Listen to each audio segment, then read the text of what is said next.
Hello everyone, welcome to Understand UPSC. My name is Rishabh Shukla and we are doing GS2 answer writing, and today we are going to discuss day 12 and topic name is India and its neighborhood relations. Okay, so this is one of most important topic in GS2, especially in the IR section. So always prepare this topic thoroughly, especially India and its relations with its neighbors, and also think about this ocean region, and also have angle of China. So if you make a framework before your mains, okay, like this, that these are angles and you will cover these countries name, okay, so it will help you in generating more and more point and more diverse point. Sometime when you are discussing security related things, you forget to mention about the maritime security. You talk about these border areas, but don't talk about this maritime border area, this Andaman Nicobar area. Okay, so prepare well all all these things. Okay, and uh, her neighborhood के साथ उसके relations पे you should have one page note. And whenever you have your mains in that 3 month, whichever news is very frequent, so be prepared that question is from that topic. Okay, so you should prepare those factual knowledge also. Okay, and for IR section you should also have those dimensions. I have even Satyam sir has discussed in that current affair video, that is PDF. Okay, you will see that I have written there that these are dimensions that you have to remember in IR questions. And if you able to memorize those dimensions, that can be utilized in any of the question, whether it is a question from any grouping or whether it is bilateral relation or multilateral relations. You will able to generate the points. Okay. Okay. And one more thing, that it is not necessary that always make a map. Sometimes what student do, I have seen in some copies that if question is on Quad or SARC, they take this much page and draw all these things. If there is no, if they have not asked about the about directly about the map, they didn't mention that draw a map for the SARC countries. So don't give it a whole page. This should not include your main part of your answer. Okay. What you can do, if you have completed your answer or you think that you know it and want to fetch that half an marks or 1 marks extra, then make a box and then make a small in a smaller form and show that reason. Don't take the complete page. Okay. Otherwise, don't make it. Okay. Or but sometimes suppose in suppose you have to draw Pacific Ocean, then don't draw completely. Okay, बस ये Pacific Ocean वाला part दिखा दो. Okay, that this is the reason जहाँ पे अभी हम discuss करेंगे ये साउथ चाइना सी और एक्सेट्रा जो भी आगे क्वेश्चंस होंगे. Okay, so this was the doubt regarding the mapping part.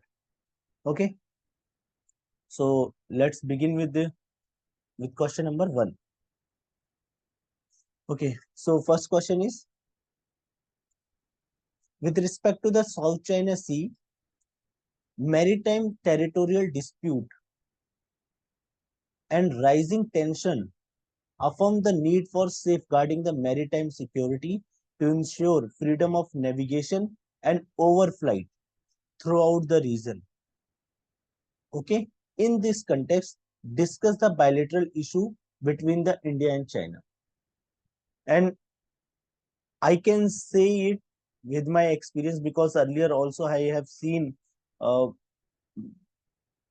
more than 40-50 answers, and almost everyone committed the same mistake.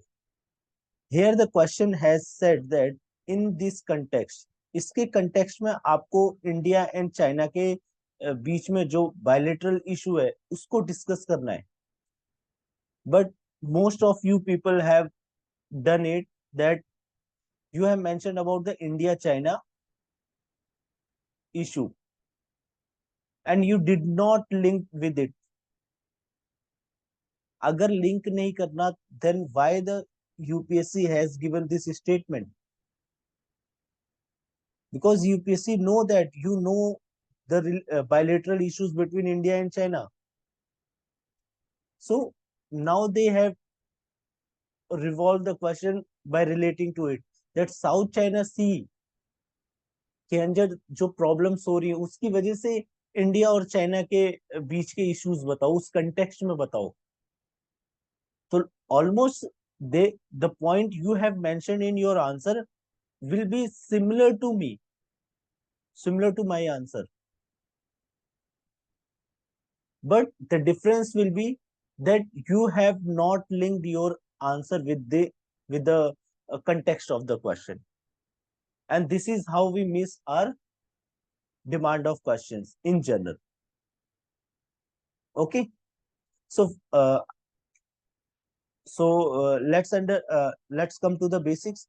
I have earlier also mentioned many times that uh, first you should understand the statement,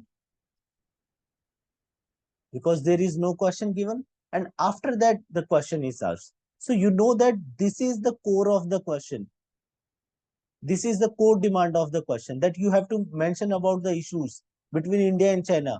But किसके context में? South China सी के आसपास जो concerns हो रखे हैं उसके कारण, उससे रिलेटेड कौन से इश्यूज हो रहे हैं. Okay, suppose this is map. Okay, this is South China Sea. India is here. Okay, China is not allow. China is interfering or creating tension in this South China Sea. They have given the 9 dash line that this is our territory. No international law will follow on it. So here other countries, Malaysia, Philippines, all these are facing problems. So they have the issues. Why India? Why it has asked about the India? Okay, so it want to know that how you will see this issue कि India और China के बीच में कैसे issues आ रहे हैं because of this reason. Okay, so ये आपको बताना है, right? So we have to understand the statement first with respect to the South China Sea. Okay, we have created the South China Sea. Maritime territorial dispute. You have heard many times that there are maritime territorial dispute. Okay, there is Vietnam and China have these dispute. Philippines के साथ dispute, Malaysia के साथ dispute, Indonesia के साथ dispute, सारे ASEAN nation के साथ dispute चल रहे हैं. Okay, this is the first thing. And rising tensions. Okay, tensions भी है. UN clause वगैरह की जो judgment I, China refused to follow it. Okay, so because of all these things, question is saying the need of safeguarding maritime security, because there are tensions, so we need to safeguard it. Okay, to ensure the freedom of navigation. Freedom of navigation because यहाँ से trade होता है, trade go and trade come. Okay, and overflight throughout the region, और इस region से flights भी जाती है. You have heard many times that even you found that on the YouTube that there are Chinese aircraft surrounds the planes of other countries if they are uh, flying over the South China Sea, and they come so closer that it can create chaos, or it can turn into a major war if if something disastrous happen, or if any mistake done there. Okay, so this is what the context of the question. Now, given this context, it is saying discuss the issue between India and China. If you have not included the South China Sea related concern in these issues, then your answer is incomplete. Okay, or you are not answering the question at all. You are just you have you have just giving the issues between the two nations, and that issue can be, you most of you will be writing that there is a trade deficit. Okay, that India is importing more. You will mention about the border issues on the uh, uh, Himalayan side. Okay, you will say that they are making ring of pearls in the Indian Ocean, or making, so this creating a security threat. Okay, these are issues, but try to link with the context of the question. Okay, so context of question में कैसे relate करना है? Say, link it link with the uh, with this South China Sea. Say that India's policy of Act East, where India consistently increasing its influence in South China Sea by having agreement with the countries like Vietnam. So China, China is uh, responding these actions with their influence in Indian Ocean. They are creating influence. They are creating their footprint, or expanding their footprint in the Indian Ocean. Okay, so this is an bilateral issue. Okay, that uh, India in its it is working for its development projects. It want to diversify its oil needs, and that is why they are making agreement with the ASEAN countries to have resources. But in response to that, what China is doing, China is uh, militarizing this Indian Ocean. They have a military base in one of African country, that is I cannot remember. It is here only. Uh, okay, I forgot the name. Okay, so they have a military base here. They have one island in Maldives also, Hambantota port in the Sri Lanka. Okay, so they have taken it for 99 years lease, and you have also heard the news about that news that a ship which is called as a spy ship uh, has arrived on this port, and it is spying Indian bases. Okay, so you can link with it. Okay, second, India is now the one of major partner in the Pacific Ocean. Okay, or India is in Indo-Pacific region, in Indo-Pacific region. Okay, so in for this Indo-Pacific region, India is a major stakeholder.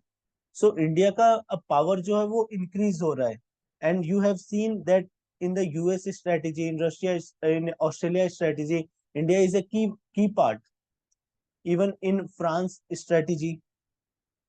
So again, it is creating a uh, a problem for the China. So again, China is reacting to these involvement of India in Quad group, with creating ruckus at the border areas. They have created problem of this Galwan Valley. They have forcing or unilaterally changing the Indian villages names. okay, and showing those regions of Arunachal Pradesh in their own map, right? So you have to link these things with with the issue, with the Chinese South China Sea. Okay, and further you can mention about the security, you mention about the trade, that India का जो trade है वो यहाँ से करीब 50 to 55% पास होता है, so that will be concern. Okay, and India जो है वो यूनाइटेड नेशन और इन पे जो है इंटरनेशनल लॉ इम्प्लीमेंट हो उसको लेकर के खड़ा होता है, तो जब भी ग्लोबल प्लेटफॉर्म पे दोनों कंट्रीज आमने सामने आती है, they do not support each other. Okay, like India upheld the UN clause और said that UN clause के जो प्रिंसिपल्स है उसे फॉलो किया जाए, but on the other hand to what I can say कि अब इसको विरोध करने के लिए what China did, they have they always stand against Indian resolutions like on terrorism or and on the issue of Pakistan. Okay, so you have to link these things, right? Okay, so you can talk about the economic aspect, that there is economic issue between the two nations, but relate with the South China Sea because उसके context में हमें answer करना है. So that is the key here. And जिन्होंने किया है please mention कि हाँ आपने किया है, एंड जिन्होंने नहीं किया वो लोग भी कमेंट करके बताइए कि क्या इशू रहा इस क्वेश्चन में, right? Okay, so so you can start with South China Sea in the introduction, that it is the region which remain in conflict. Okay, and यहीं पे एग्जांपल में या फिर इसी में ही बता सकते हो कि किस तरीके से वहां पे जो बॉर्डर एरिया है, ठीक है, मैरीटाइम के जो रीजन है साउथ चाइना सी, ठीक है, उसको लेकर के आप चाइना और उसके आसपास की कंट्रीज में हमेशा डिस्प्यूट रहा है, ठीक है, और उसके कारण जो है यहाँ पे ट्रेड और बाकी चीजें जो है वो उस पे प्रॉब्लम आती रही है, ठीक है, एंड एग्जाम्पल में दिखा सकते हो कि एक तो ये कि शिप्स वगैरह को पीछा किया जाता है, कई बार एयर में जो है जैसे यूएस का कोई प्लेन था तो उसको चेज किया गया चाइनीज एयरक्राफ्ट के द्वारा. ओके, और unilaterally they are developing many artificial island in the region, so वो सब भी आप मेंशन कर सकते हो इंट्रोडक्शन में. Okay, and then give the heading bilateral issues between the two. Okay, ये पूरी हेडिंग दे देना.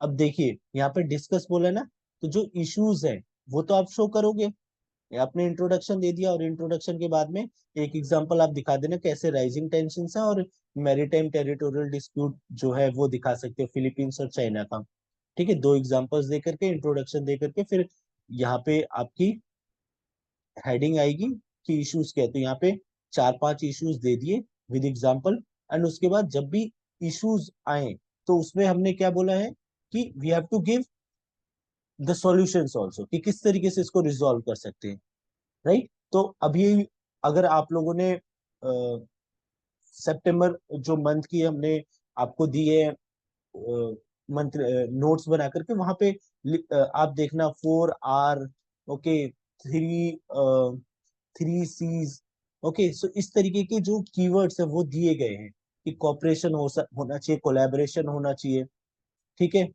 और अ, अ, और एक और सी था, ठीक है, तो इस तरीके से उनको यूज करके यहाँ पे शो कर दीजिए, ठीक है.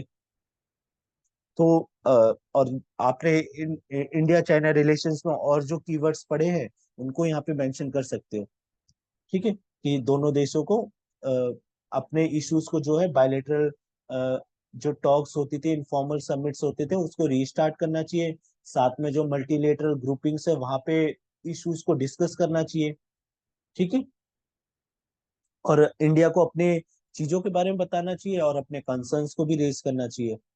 ओके।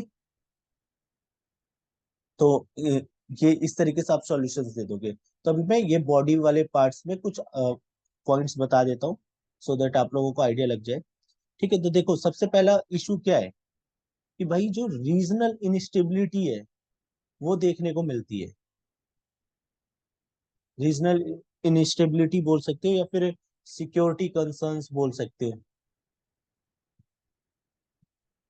ठीक है। तो कैसे कैसे how how this is happening, तो इसमें आप बोल सकते हो कि बिकॉज ऑफ चाइ बिकॉज जो इंडिया का प्रेजेंस है और इंडिया का जो एक्ट ईस्ट पॉलिसी है उसको लेकर के China is very aggressive in Indian ocean. Okay. And what what the things happening in the South China Sea, they want to create in Indian Ocean so that India को हमेशा वो involve रखे Indian ocean के अंदर ही और वहां ना जाने दे। तो जो इंडिया का ग्रेटर रोल है उसको ये डिफाई करना चाहते हैं। राइट। उसके बाद ट्रेड इंटरफेरेंस और ट्रेड सप्लाई चेन जो है उसमें प्रॉब्लम क्रिएट हो रही है इंडिया का, ये भी एक इशू है। ठीक है। कि आप साउथ चाइना सी के अंदर अगर इनकी मोनोटोनी मोनोटो क्या कहते हैं इसे, मोनोटोमी। ठीक है, मोनोटोनी। Okay, monotony, sorry. ठीक है, मोनोटोनी हो जाएगी तो यहाँ पे क्या होगा कि जो पैसेज है वो इंडियन ट्रेड का नहीं हो पाएगा और वो ट्रेड फर्दर जो है एक्सपेंसिव हो जाएगा, क्योंकि फिर काफी घुमा के ले जाना पड़ेगा वहां पे जो चीजें हैं। ठीक है। और जो इंडिया का विजन है फार ईस्ट एशिया के साथ अपना ट्रेड बढ़ाने के लिए, ओके, जिनको हम एक्सटेंडेड नेबरहुड भी बोला जाता है, तो वो नहीं पहुंच पाएंगे उन चीजों को लेकर के हम। ठीक है। उसके बाद स्पाइंग वाला इशू है चाइना को लेकर के कि वो इंडियन ओशन में स्पाई कर रहा है। राइट। स्पाई हो गया, स्ट्रिंग ऑफ पर्ल्स जैसी चीजें हो गई। उसके बाद जो रिसोर्स रिच रिच रीजन है, ठीक है, हमें उसमें जो मैंने पहले भी आपको बात बताई कि साउथ चाइना सी के अंदर जो इंडिया के डेवलपमेंट के लिए काफी इंपॉर्टेंट है, क्योंकि यहाँ पे आपको नोड्यूल जो स्मॉल पॉली क्या कहते हैं इसे, पॉलीमेटेलिक नोड्यूल्स जो होते हैं ना सेमीकंडक्टर और इन सब चीजों के लिए बनाने के लिए जो चाहिए होता है वो यहाँ पे मिलता है। सो अगर अगर चाइना जो है इस तरीके से ये डिस्प्यूट्स क्रिएट करेगा तो इंडिया के डेवलपमेंट को लेकर के भी प्रॉब्लम क्रिएट होती है। ठीक है। और ट्रेड वाले के अंदर आप 55% दिखा देना कि इंडिया का ट्रेड जाता है। ओके। और इंडिया की जो फॉरेन पॉलिसीज है उस पर इम्पैक्ट पड़ रहा है। ठीक है। तो ये बायलेटरल इश्यूज आते हैं। और फिर बता दो कि जो डिप्लोमेटिक रिलेशंस है उस पे भी प्रॉब्लम आ रही है। क्यों? क्योंकि जो मिलिट्री है जो अब यहाँ पे आप कनेक्ट करके बताओ कि कैसे जो है गलवान वैली इशू और ये सब चीजें एकदम से स्टार्ट हुई when India join the quad group. Okay.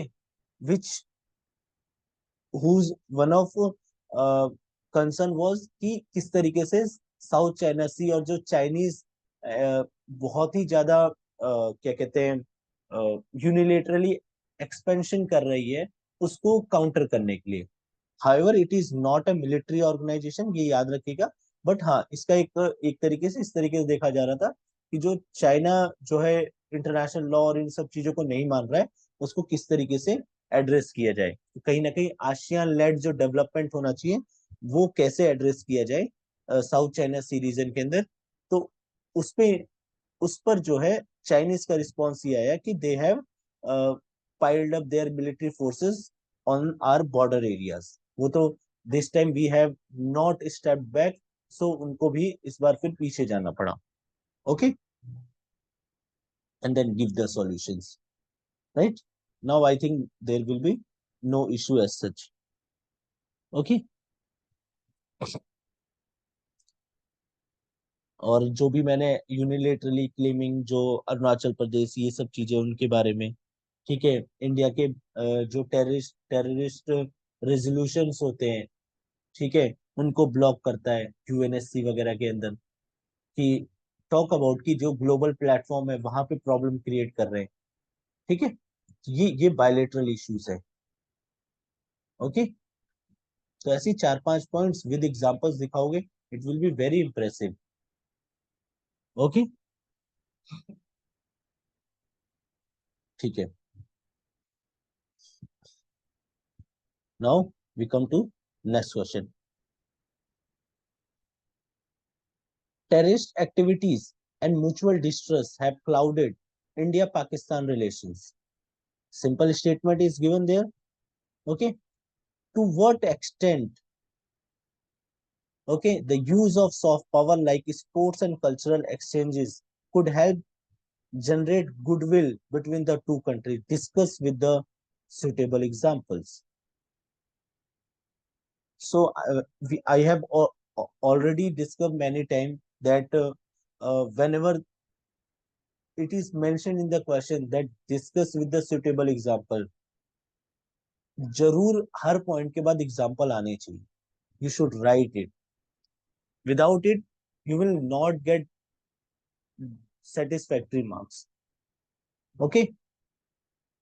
So, and other thing also, you know that because we have already discussed that whenever it is written to what extent, that means there are some limitations to that process. Okay, so you will say that yes, soft power can do this things, but it has limitations और उसको address करना जरूरी है. वो conclusion में आ जाएगा. तो it is also 10 marker, right. So terrorist activities and mutual distrust, both countries have mutual distrust तो अभी दोनों कंट्रीज पे है, एंड टेररिस्ट एक्टिविटीज तो पाकिस्तान की तरफ से लगातार स्टेट स्पॉन्सर्ड टेररिज्म फैलाया जा रहा है. ओके, सो इसमें इंट्रोडक्शन क्या करना है आपको, यही जो टेररिस्ट एक्टिविटीज है, mention about the this Pulwama attack, Uri attack, तो ये सारी चीजें आप थोड़े से मेंशन, पठानकोट में जो हुआ था. ओके, तो इनके बारे में थोड़े से मेंशन कर दो इंट्रोडक्शन के अंदर, और दिखाओ कि, और साथ में ये भी दिखा सकते हो कि कैसे इंडियन पीएम और इन्होंने काफी पॉजिटिवली रिलेशंस को इम्प्रूव करना चाहा. ठीक है, even Indian prime minister visited to the Pakistan, but after that the Pathankot I think happened that incident. they earlier they did the Mumbai attack in 2008, I think. Yes. Okay, so there was always mutual distress, and India तो बिल्कुल ही trust नहीं कर सकते इन पे, because they से something else and they do something other thing, some other thing. Okay, so so you can introduce with it. Okay, और इसीलिए जो है कोई भी ट्रेड वगैरह नहीं हुआ. एंड उसके बाद क्या करना है आपको, बता दो यहाँ पे एक हेडिंग बना करके कि use of soft power like sports and cultural exchanges could generate goodwill between the two region.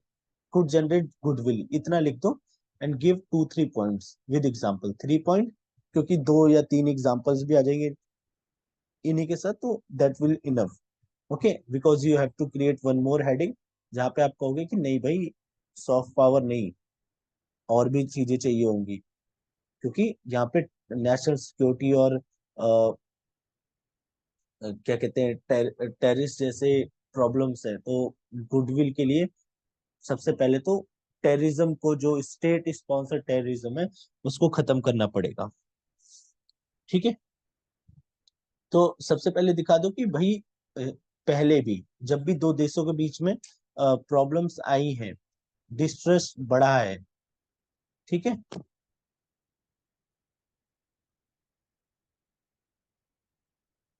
जब भी दो देशों के बीच में डिस्ट्रस्ट बढ़ा है, it was the sports, especially the cricket, which helped in bringing the two countries together one more time and generated the goodwill. And it also helped the people to people connectivity, even in the bad times, even at the worst relations. People to people relations were not completely shut off because of these cultural exchanges and sports. Okay, earlier, even after the divide of India and Pakistan, the first there was a lot of inhuman things happened, और दोनों तरफ से काफी migration हुआ. But दोनों की जो शुरुआत हुई थी वो 1952 में जो है क्रिकेट टूर्नामेंट से स्टार्ट हुई. दोनों देशों के बीच में जो रिलेशंस हुए, somehow it created the goodwill. But उसके बाद फिर 1960s में जो वॉर वगैरह हुई, उसके बाद फिर से जब 1970s में रिवाइव करना हुआ रिलेशंस को, I think in 1978, then again the cricket match, even in after the 1998 incident, again the cricket was a source जहां से ये गुडविल जनरेट हुआ और एक दोबारा से रिलेशंस को बढ़ाया गया. ठीक है, तो write it that historically we have seen that uh, soft power have developed the goodwill and bringing uh, bringing the new relations, okay, and two nations closer so that development जो है वो आगे हो सके. ठीक है, तो इस तरीके से बोल सकते हैं. उसके बाद दूसरा पॉइंट बोल सकते हो कि जो कॉपरेशन है वो गवर्नमेंट और बिजनेसेस के बीच में, दोनों देशों के, वो इम्प्रूव हो जाता है. क्यों? क्योंकि ये जो सॉफ्ट पावर है, इसकी वजह से जो कंप्लीट क्लोजर ऑफ डोर्स है वो नहीं होता. At least people to people connectivity रहती है. जैसे करतारपुर कॉरिडोर भी हो गया एक तरीके से. ठीक है, तो वहां पे अब वो पीपल टू पीपल कनेक्टिविटी रहती है. दो गवर्नमेंट के बीच में इतना डिफरेंस है, बट ये सॉफ्ट पावर की जो है हमेशा से एक पॉजिटिव चीज रही है. ठीक है, कि वो गुडविल जनरेट करने में हेल्प करता है. ठीक है, इवन आप कोविड 19 के टाइम में देख लो, राइट. इतनी सारी इतना सब कुछ होने के बाद भी जो सार्क मीट हुआ था, वहां पे बातचीत के लिए साथ आए थे लोग. लेकिन अगेन अब वो वहां पे वो डिस्ट्रेस दिखाया कि उन्होंने कोविड की जगह वो कश्मीर का मुद्दा उठा दिया. ओके, ठीक है, but talk about the positives कि किस तरीके से सॉफ्ट पावर जो है क्रूशियल रोल प्ले करता है, राइट. और इसके अलावा आप ये लिख सकते हैं कि जो ट्रैक 1.5 कह लो या 2.0 कह लो, राइट, कि जो डायरेक्ट डिप्लोमेसी नहीं जो डायरेक्ट डिप्लोमेट्स नहीं रिलेशंस बनाते, बैकडोर जो बातचीत होती है वो बनी रहती है because of this soft power. Okay, जैसे जो सीज फायर और इन सब चीजों के एग्रीमेंट्स होते हैं, या कई बार क्या होता है कि कुछ जो पीपल, जैसे मान लो कि specially in the Gujarat region, कई बार वो टेरिटोरियल लाइन को क्रॉस कर जाते हैं, उनकी नेवी पकड़ लेती है, राइट. तो उनको छुड़ाने के लिए, ठीक है, तो क्या होता है कि इससे गुडविल जनरेट होता है. आप देखते हो 19 जब भी इंडिपेंडेंस डे होता है, कुछ कैदियों को रिहा करा जाता है दोनों तरफ से. ठीक है, तो वो एक्सचेंजेस जो है कि on the occasion of goodwill, कहीं जो है इन ओकेजन्स में गुडविल जनरेट करने की कोशिश की जाती है. ठीक है, पहले अलाउ हुआ करता था कि वहां के लोग इंडिया में काम करते थे, इंडिया के वहां जाते थे, प्रोग्राम्स क्रिएट होते थे, तो कहीं ना कहीं दोनों देशों की जो गवर्नमेंट है, जो लोग हैं, वो भी क्लोज आया करते थे. ठीक है, तो कह सकते हैं कि हाँ, एक गुडविल जनरेट कर सकता है. ठीक है, could generate goodwill between the to countries.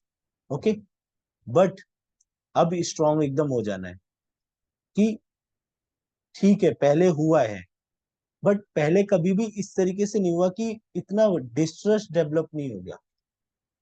पहले दो नेशंस के बीच में होती थी, लड़ाइयाँ, वॉर्स हुई, वो चीजें हुई।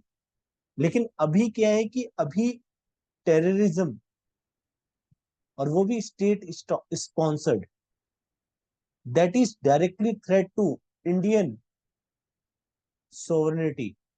ओके, इंडियन की सिक्योरिटी को थ्रेट करता है, बॉर्डर को, और इंडिया के जो हार्मनी है, सोशल हार्मनी है, इसे सेकंड पॉइंट में डाल देना। ठीक है, इनको थ्रेट करते हैं, क्योंकि ये रेडिकलाइजेशन, मिलिटेंट, ऐसी चीजें इंडिया के अंदर क्रिएट करना चाहते हैं। And and these and all these are state sponsored. So जब तक इसको अगर आप ठीक नहीं करोगे, soft power can not do anything. वो कैसे गुडविल करेगा? इफ दे प्लान कि इंडिया को 1000 कट्स मारने हैं, और इंडिया जिससे कि ब्लीड होता रहे, अगर उनकी ये सोच रही है, so how a soft power, how the cultural exchanges will help in bringing the goodwill? नहीं, है ना? तो इसलिए लिखो कि भाई जब तक ये स्टेट स्पॉन्सर टेररिज्म को हटाते नहीं है, कंप्लीटली इरेडिकेट नहीं करते, और इंडिया जो है सुरक्षित नहीं समझता, goodwill, this soft power has limitation. It cannot take place of hard measures. Okay, so first they have to, if they really want to develop the goodwill, then first they have to address this issue, the terrorism. Okay, सो इस पे थोड़ा सा ज्यादा focus करना। नहीं तो कई बच्चों ने क्या किया है कि उन्होंने दिखा दिया कि देखो गुडविल से कितना सब कुछ होता था पहले, वो बॉलीवुड कल्चरल एक्सचेंजेस और ये सब चीजें बताई हैं। लेकिन जो सेकंड पार्ट है, कि जहाँ पे आपको इंडिया का पक्ष अच्छे से रखना है, now it is time to show your point of view, जो कि एक, in case you are, you opt for Indian foreign services, so आपका एटीट्यूड दिखना चाहिए ना अपने देश देश के प्रति, कि आप कितने कंसर्न है अपने चीजों को लेकर के। कि ऐसी सॉफ्ट पावर थोड़ी ना, जो इंडिया का कंसर्न है, सबसे मेजर कंसर्न यही है कि भाई हमारी बात तभी होगी जब आप आतंकवाद को दूर करेंगे। आतंकवाद एंड दिस बातचीत कैन नॉट गो टुगेदर। ये कल्चरल एक्सचेंजेस और ये सब चीजें दोनों साथ में नहीं जा सकती। ठीक है, तो सॉफ्ट पावर जो है उसकी अपनी लिमिटेशंस है।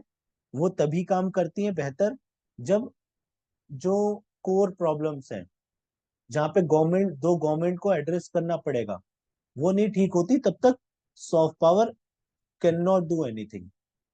ओके, उस वो ट्रस्ट नहीं बिल्ड कर सकेगी। राइट, तो टेरर और टॉक जो है वो साथ नहीं जा सकती, इसलिए सबसे पहले टेरर को आप दूर करिए, जो रेडिकलाइजेशन जो है उसे हटाइए, और जो इंटरनल अफेयर्स में आप बार बार उंगली करते रहते हैं उसको रोकिए। Then only the soft power जो है, जो कल्चरल एक्सचेंजेस या स्पोर्ट्स है, वो जो है दो देशों के बीच में गुडविल को जनरेट कर पाएगा। Right, okay. यहाँ पे जितना भी गुस्सा हुआ करे, जो भी मैच वगैरह देखते वक्त होता है पाकिस्तान को ले करके, show it in your answers, इस तरीके से, जो सेकंड पॉइंट ऑफ व्यू है। लेकिन हाँ, पूरी तरीके से रेडिकल नहीं हो जाना कि नहीं सॉफ्ट पावर तो बिल्कुल ही नहीं करेगा। सॉफ्ट, पहले आपको थोड़ा सा आंसर में दिखाना भी है कि नहीं सॉफ्ट पावर के फायदे हैं, गुडविल जनरेट हो सकता है। लेकिन पाकिस्तान के साथ जो एक प्रॉब्लम सबसे बड़ी वो यही है कि वो टेररिज्म जो है उसको खत्म नहीं कर रहा है। ठीक है, तो वो सबसे पहले खत्म करना पड़ेगा, then only this thing can work. Okay, question number 3, increasing the cross border terrorist attack in India. Okay, cross border terrorist attack in India. and growing interference in internal affairs of several member states by Pakistan are not conducive for the future of SARC. Explain with suitable examples. Again, 10 mark question. Okay. See, this was why this question is asked. I think it was asked in 2016. And तभी जो है इससे 2015 या 14 के अंदर ही 15 में था I think कि सार्क मीटिंग पाकिस्तान होस्ट कर रहा था and 3 Nations Sri Lanka Bangladesh and Bhutan if I am recalling correctly इन्होंने तो डायरेक्ट मना किया था कि भाई बिकॉज ऑफ द टेररिज्म और ये सब इश्यूज और बांग्लादेश के अंदर भी कुछ इंटरफेरेंस कर रहे थे पाकिस्तान ऑफिशियल्स एंड इंडिया ने तो उस वक्त वो अटैक वगैरह हुआ था उसको लेकर के कंसर्न जताया ही था ठीक है तो ये न्यूज में था frequently that is why this question is asked अब इसके एग्जांपल्स जो है अभी आप लिख रहे होंगे तो नहीं याद आ रहे होंगे right and I can understand that so इसलिए क्या है कि जब भी मेंस लिख रहे हो तो उस 3 महीने में कितनी न्यूज रही है इंपॉर्टेंट न्यूज उसको जरूर पढ़ते रहा करो ठीक है क्योंकि हाई चांसेस है कि जो आईआर के क्वेश्चन है उन्हीं मंथ्स में से निकल के आते हैं ओके सो यहाँ पे थोड़े से एग्जांपल्स की कमी रहेगी बट ठीक है 10 मार्क का है तो इसको एड्रेस कर लेंगे ठीक है तो यहाँ पे इंट्रोडक्शन के अंदर क्या करना है एक ऑर्गेनाइजेशन के बारे में बोला गया है जब भी ऑर्गेनाइजेशन वगैरह दी गई है तो उसके बारे में थोड़ा सा बता दो कि सार्क जो है साउथ एशियन एसोसिएशन जो है कंट्रीज का एक एसोसिएशन है जहाँ पे कॉपरेट कॉपरेट करना चाहती थी ये countries for economic integration okay and regional stability के लिए और अपनी जो पहचान है ग्लोबल प्लेटफॉर्म पे वो अ, बढ़ाने के लिए और साथ में अपनी रिप्रेजेंटेशन शो करने के लिए जिस तरीके से आसियान ग्रुपिंग या अफ्रीकन यूनियन यूरोपियन यूनियन इस तरीके से इनकी ग्रुपिंग्स है उस तरीके से ये साउथ एशियन नेशंस भी बनाना चाहते थे इनकेस अगर आपको मैप बनाना है तो ये इस तरीके से यहाँ पे थोड़े से कंट्रीज दिखा दो ठीक है ओके एंड उसके बाद दिखा दो कि कैसे क्रॉस बॉर्डर अटैक्स के बारे में कुछ पता हो तो वो बता दो उस टाइम के और साथ में इंटरफेरेंस चलो ये तो एग्जांपल्स में यूज कर लेंगे हम जब यहाँ पे बताएंगे कि पाकिस्तान कैसे सार्क के फ्यूचर में प्रॉब्लम क्रिएट कर रहा है ठीक है तो एक हेडिंग आप दिखा दो कि increasing cross border terrorist attacks in India ठीक है तो एक तो ये प्रॉब्लम है तो यहाँ पे एक पैराग्राफ दे सकते हो या फिर आप बता सकते हो कि जो मतलब कि इससे ये जो जम्मू कश्मीर के अंदर या उससे पहले जो मुंबई अटैक्स में जो सोर्सेज हैं वो देखे गए कि पाकिस्तान की तरफ से ही थे ठीक है और उन्होंने उसके ऊपर सब कुछ पता होते हुए भी माफी तक नहीं मांगी इवन रिकॉग्नाइज तक नहीं किया तो वो इश्यूज यहाँ पे दिखाता है कि किस तरीके की डिस्ट्रस्ट डेवलप हो रहा है ठीक है दोनों देशों के बीच में और उसके बाद दिखाओ जम्मू एंड कश्मीर में किस तरीके से Pakistan is a launch pad for terrorist activities in in specially in the Jammu Kashmir तो मिलिटेंट्स वगैरह भेजते थे यहाँ पे जो है रेडिकलाइजेशन जो है वो क्रिएट करते थे राइट फर्दर फर्दर जो है बॉम्ब जो बॉम्ब अटैक्स वगैरह ठीक है सिक्योरिटी फोर्सेस पे तो ये सारी प्रॉब्लम्स जो है आप दिखा सकते हो कि this is not conducive for the SAARC because because regional stability important है और ऐसे फोरम जो सार्क सार्क जैसा फोरम जहाँ पे जहाँ पे बात जो है तभी आगे बढ़ पाएगी जब सारी कंट्रीज एक साथ हों ठीक है लेकिन पाकिस्तान जो है वो एक तरफ वो टेरर एक्टिविटीज कर रहा है और दूसरे दूसरे देश की जो सोवरेनिटी है जो उनकी सिक्योरिटी उसको थ्रेट पहुंचा रहा है तो आसान नहीं है जो है डेवलपमेंट को साथ लेकर के चलने में। ठीक है, और इसीलिए जो है यहाँ पे एग्जांपल्स दिखा दोगे कि श्रीलंका और बांग्लादेश एंड भूटान, इन्होंने भी जो है इस चीज को, इसको इस रेज किया था इस कंसर्न को, टेररिस्ट एक्टिविटीज को लेकर के। ठीक है, और कई बार इसकी बात हुई कि जो कुछ टेररिस्ट हैं उनको जो है यूएन लेवल पे जो है उनको डिक्लेयर करवाना है। ठीक है, तो उसमें हमेशा पाकिस्तान जो है प्रॉब्लम क्रिएट करता रहा है। तो वो एक इशू है कि भाई कैसे फिर रीजनल स्टेबिलिटी जो है वो सिक्योरिटी, क्योंकि सार्क में एक इम्पोर्टेंट यही है कि सिक्योरिटी ऑफ द रीजन, तो उसको कैसे आप कर सकेंगे, वो एक डिफिकल्ट टास्क बन जाता है यहाँ पे। ठीक है, और पाकिस्तान जो है वो सभी को आइडिया कि वो सेफ हेवन है मिलिटेंट्स और इनके लिए, टेररिस्ट के लिए। ठीक है, उसके बाद इंटरफेरेंस की एक हेडिंग बना दो दूसरे स्टेट्स में, तो यहाँ पे डाल दो कि बार बार यूएन के अंदर या दूसरे किसी भी ऑर्गेनाइजेशन जो है पाकिस्तान जाता है वहां पे इंटरनल अफेयर्स में प्रॉब्लम क्रिएट करता है। जैसे जम्मू एंड कश्मीर का मुद्दा वो हर जगह उठा देता है। ठीक है, चाहे यूएनएससी, यूएन जनरल असेंबली हो, ठीक है, या फिर ये क्या कहते हैं, अरब नेशंस का जो है, क्या कहते हैं इसका नाम, अ, इनकी एक अपनी काउंसिल है ना यहाँ इन स्टेट्स की, जो जिसमें सऊदी अरेबिया और ये है यूएई वगैरह, ये सारे नेशंस होते हैं। अरब नेशंस का जो काउंसिल है वो, ठीक है, वहां पे इन चीजों को उठाता है। ठीक है, तो ये एक प्रॉब्लम जो है इंटरनल अफेयर्स में प्रॉब्लम क्रिएट कर रहा है, तो जो कि सार्क के लिए कंड्यूसिव नहीं होता, क्योंकि फिर बातचीत तो हो ही नहीं पाएगी ना, डायलॉग तो हो ही नहीं पाएगा।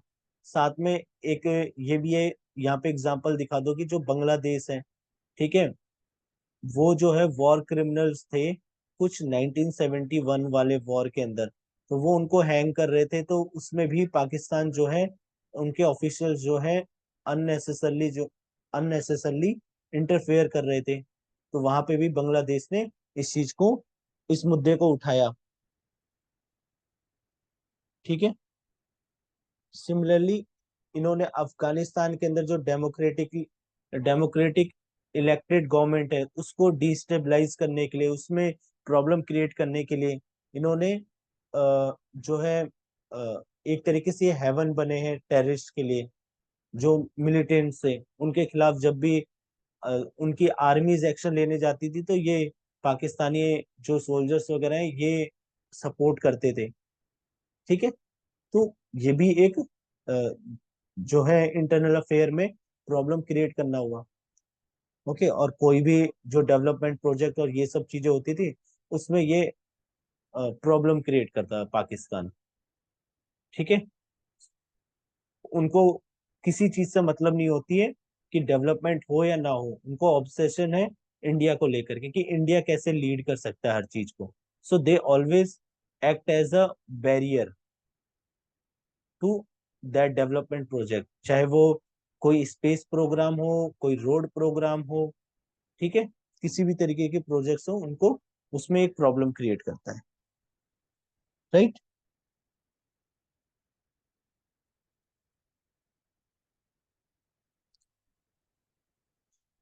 ओके, सो ये ये एक मतलब क्या बोल इसमें, इसी को एक्सप्लेन करना था, यहाँ पे डिस्कस वगैरह बोला नहीं है, तो आपने एग्जांपल के साथ बता दिया कि क्या क्या चीजें हैं। ठीक है,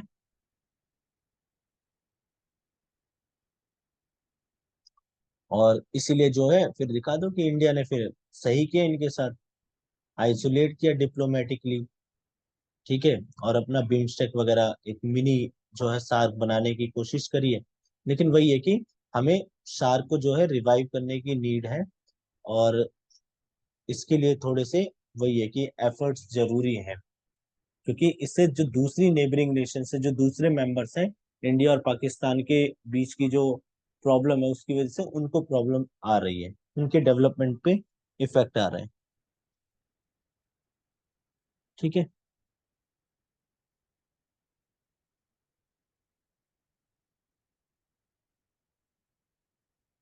ओके, ठीक है, इतना ही इसमें लिखना था, और बाकी तो नहीं है, ऐसा ऐसा कुछ नहीं है। ठीक है, इसमें थोड़े से एग्जांपल्स की कमी मिलेगी आपको, बट ठीक है, कुछ कुछ क्वेश्चंस के अंदर ऐसे ही रहेगा।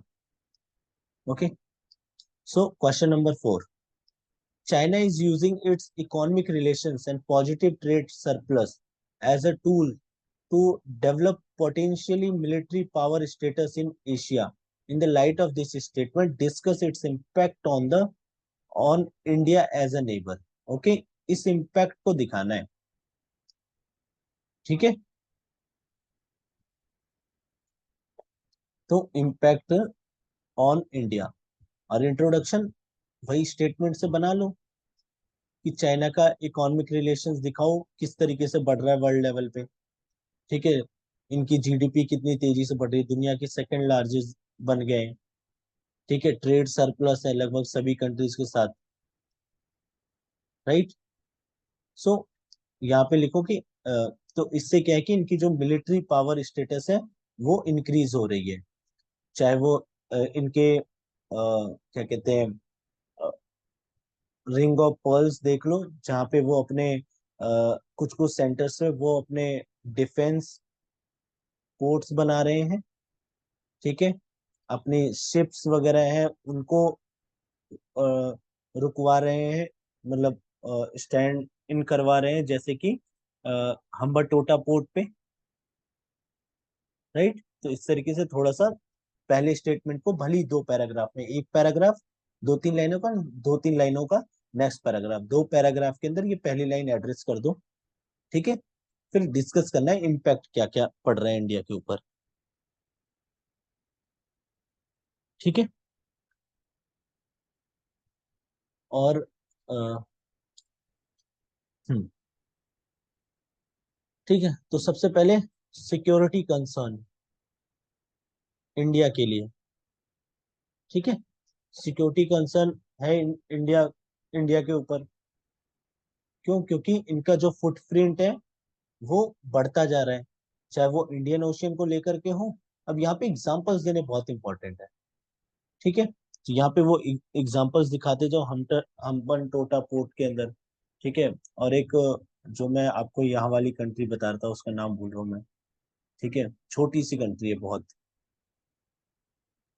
दजी, हाँ, दजी बूटी करके नाम है, यस यस यस। ओके, तो ये यहाँ पे मिलिट्री बेस है इनका।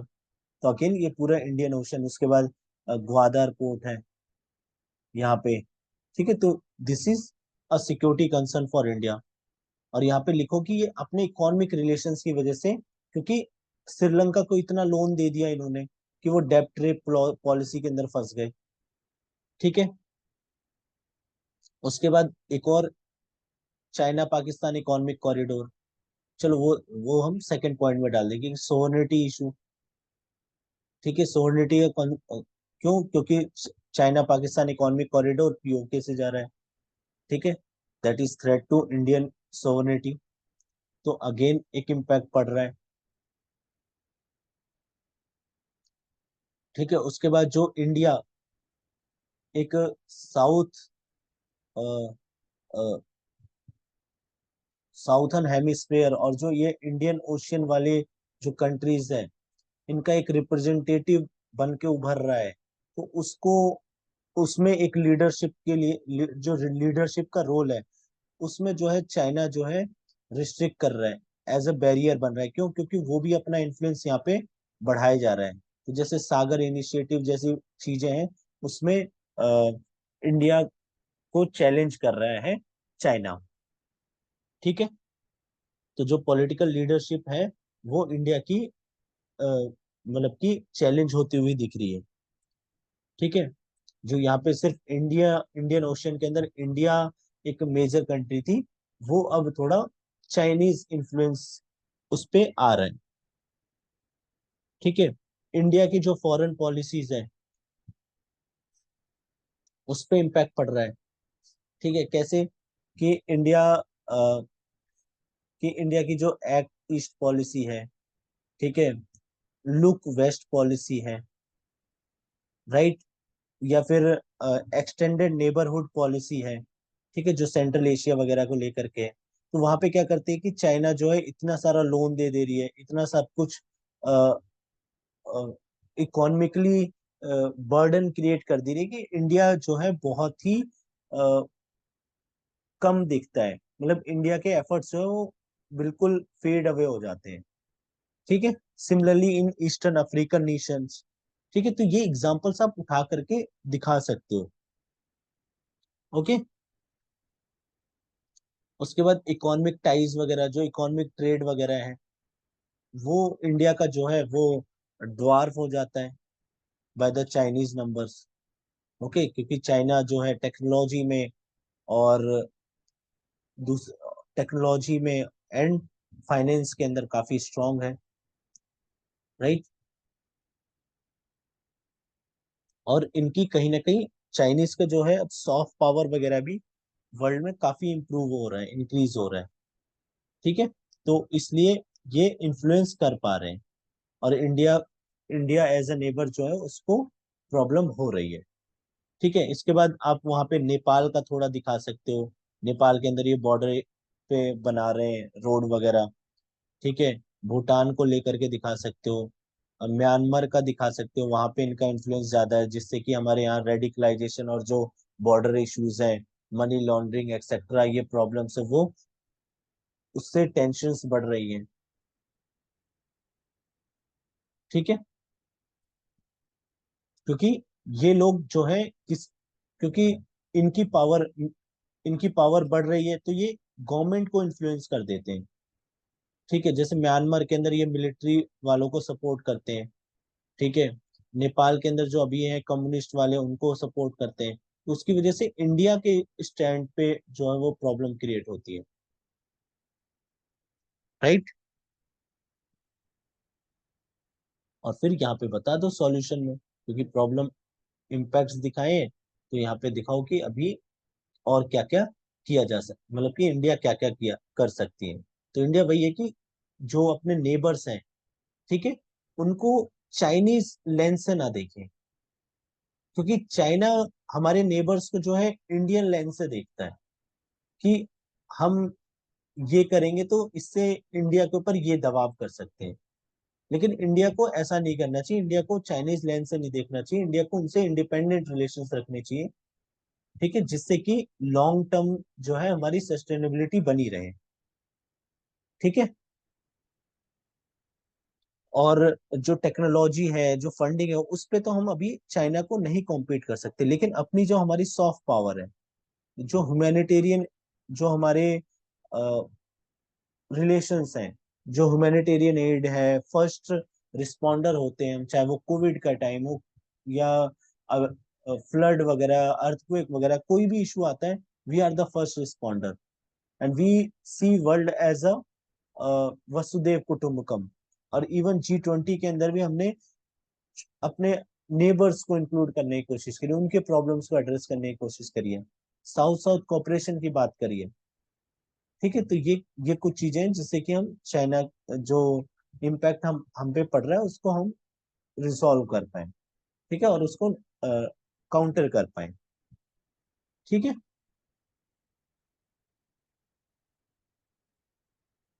Now come to the last question.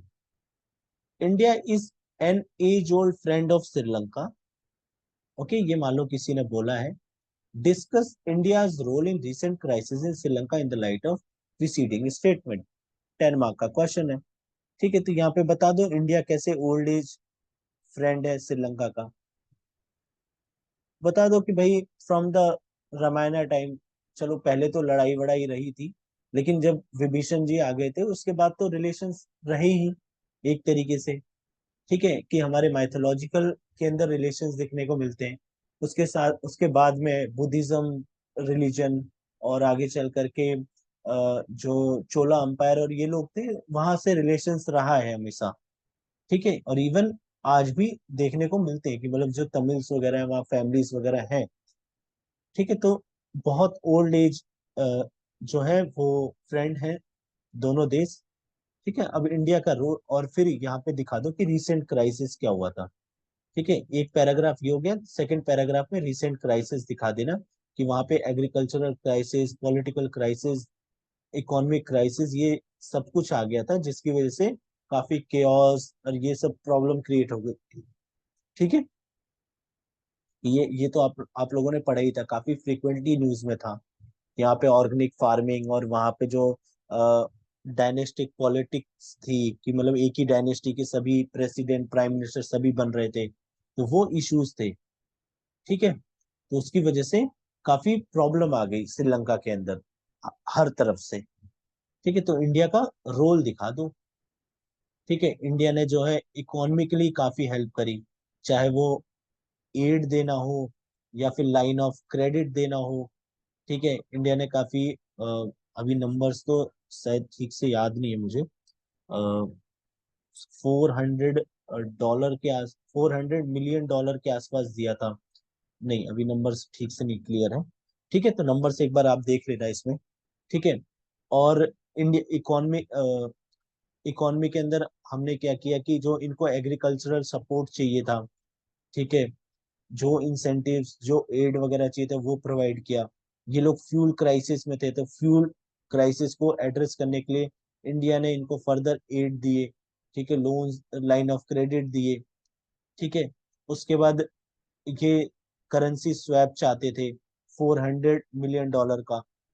ठीक है, तो वो इंडिया ने करके दिया अंडर दिस सार्क। सार्क में एक स्वैप करने के लिए कुछ फ्रेमवर्क्स थे, उसको उसमें इन्होंने हेल्प करा। ठीक है, उसके उसके अलावा जो आईएमएफ से इनको क्रेडिट चाहिए था, उसमें इंडिया ने हेल्प करी इनको लेने में। ठीक है, और ह्यूमैनिटेरियन एड के लिए खासकर जब कोविड के टाइम पे काफी मेडिसिन, ड्रग्स, ये सब चीजें प्रोवाइड करी थी, और उसके बाद भी मतलब जो क्राइसिस आई उस वक्त भी काफी चीजें पहुंचाई वहां पे। और वहां के जो प्रेस फॉरेन मिनिस्टर थे उन्होंने भी सेम लाइन बोली कि इंडिया के ऊपर जो है लोगों का ज्यादा भरोसा हो गया, कि India is always an old and best friend, मतलब उस तरीके से। ठीक है, और उसके बाद इन्वेस्टमेंट इन्वेस्टमेंट और इंडिया के बिजनेसमैन ने वहां जाकर के रहा, चाहे पोर्ट हो या फिर कोई ऑयल जो ये मेकिंग है, मतलब ताकि ऑयल की प्रॉब्लम फर्दर ना आए। ठीक है, तो उन सबको एड्रेस करने के लिए इंडियन कंपनीज वहां पे इन्वेस्ट भी करें। तो इनसे जो है कहीं ना कहीं जो श्रीलंका था उसके साथ हमारी पार्टनरशिप अच्छी रही है, दोस्ती ओल्ड एज दोस्ती है। तो वो हमने करके दिखाया। दो श्रीलंका जो है कहीं ना कहीं चाइनीज का को काफी सपोर्ट कर रहा था कुछ टाइम से, वो चाइना कार्ड खेलता रहता था।